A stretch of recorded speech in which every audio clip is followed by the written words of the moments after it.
In the heart of Yoruba land, there is a word that hushes conversations and freezes the blood of the boldest men. It is not a weapon of iron or a poison of the blade. It is an invisible boundary, a spiritual landmine laid in the shadows of the bedroom. They call it Magun. Literally translated as "do not climb," Magun is the legendary Thunderbolt of West Africa. For centuries, it has served as a silent, lethal guardian of the marriage bed. Legend tells of husbands who, suspecting a betrayer, seek out practitioners of the old ways to set the trap. A thread is laid, a footprint is crossed, or a simple charm is brushed against a wife's skin without her ever knowing she has become a vessel for a death sentence. The legend says the Magun does not strike the woman. It waits. It waits for the intruder. The moment the climb begins, the trap snaps shut. In the somersault variation, the lover is said to be flung across the room, gasping his last breath after 3 involuntary flips. In the Drustad variation, he begins to crow like a cockerel, his life fading with every cry. And then there is the most feared version of all, the lock, where the two are physically fused together, unable to separate, exposed to the world in a state of terminal shame. For generations, the fear of the Thunderbolt has kept the unfaithful looking over their shoulders. But in an age of science and modern medicine, does this ancient magic truly hold power? Or have we been looking at a medical phenomenon through the lens of a myth? Tonight, we strip away the folklore and put the Thunderbolt under a forensic microscope. What if everything you've heard about Magun isn't spiritual, but still just as deadly? Picture this: a secret affair, a locked room, and suddenly, panic. 2 people trapped in a moment that turns from pleasure to terror in seconds. The legend calls it a curse, a mystical lock that binds them together in shame. But step out of the shrine, and into a forensic lab, and the story changes completely. What people describe as a supernatural trap has a chilling medical explanation. In rare cases, extreme fear and stress can trigger a condition called Penis Captivus, caused by vaginismus, a powerful, involuntary muscle spasm that clamps down so tightly, separation becomes physically impossible. Not magic, but the body reacting violently under pressure. And then comes the Thunderbolt, that sudden death people swear is spiritual punishment. But to a pathologist, it's something far more terrifying. Many of these men aren't cursed, they are already at risk. Undiagnosed hypertension. Silent heart disease. Then add intense physical exertion, a surge of adrenaline, and sometimes unregulated aphrodisiacs pushing the heart into overdrive. That's when it happens. The heart fails. A massive heart attack. Or a stroke. Right there, in the exact moment the myth says the curse should strike. No lightning. No spirits. Just a perfect storm, where fear, stress, and a fragile body collide with deadly precision. The legend calls it divine punishment. But science calls it something else entirely. A system pushed past its breaking point, with nowhere left to go. What if the deadliest part of Magun isn't in the charm, but in your own mind? Forget everything mystical for a second. Because the real power behind the so-called Thunderbolt isn't a spell, it's psychology weaponized. There's something science calls the Nocebo Effect, the dark twin of placebo.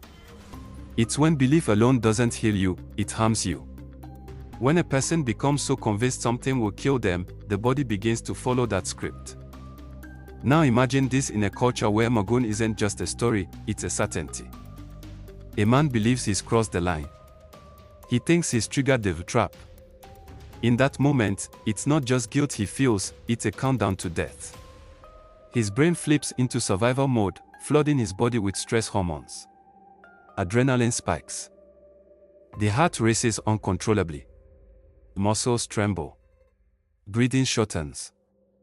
And in extreme cases, the body doesn't just panic, it shuts down. There are documented instances of what experts call psychogenic death, where overwhelming fear causes the heart to stop. No poison. No wound. Just the absolute belief that death is inevitable. But here's where it gets even darker. Magun doesn't need to work physically to be effective. Because its true design is psychological. Think of it as an invisible fence, one that doesn't need guards, locks, or enforcement. The fear alone does the job. When an entire community believes in a deadly consequence, the mind becomes its own prison. Every secret feels watched. Every action feels judged. You don't touch the fire because you believe it will burn you alive. That's how behavior gets controlled, not by force, but by fear. So what looks like an ancient curse is actually something far more calculated. A system where the real magic isn't in any ritual or object. It's in the moment a person becomes so convinced they are doomed that their body makes it real. What if the curse everyone fears is actually poison hiding in plain sight? Forget the shrine. Forget the chants. Because when you strip Magun down to its core, what you may be looking at isn't magic at all, it's chemistry. Think about the so-called variations people talk about: water, corn, thread. They sound symbolic, harmless, even. But through the lens of science, those items can become delivery systems. Because in traditional mixtures, there are often real substances involved: barks, seeds, minerals, some of them extremely potent.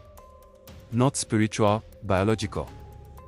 We are talking about compounds that can be absorbed through the skin or ingested without suspicion. Substances capable of triggering intense reactions, muscle spasms, seizures, cardiac distress. The kind of reactions that don't care about guilt or innocence, only how the body responds. So when stories describe someone suddenly collapsing, convulsing, or behaving erratically, that may not be a curse taking hold. It could be a toxic reaction unfolding in real time. But here's where it gets even more disturbing. It's not just what's used. It's how it's used. From a modern investigative perspective, this isn't ritual, it's a form of covert poisoning. And at the center of it is something deeply unsettling: a person turned into an unwitting carrier.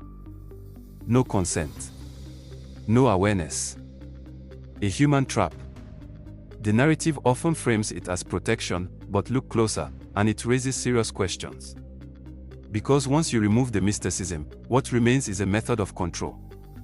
One that operates in secrecy, using fear and the body itself as the weapon.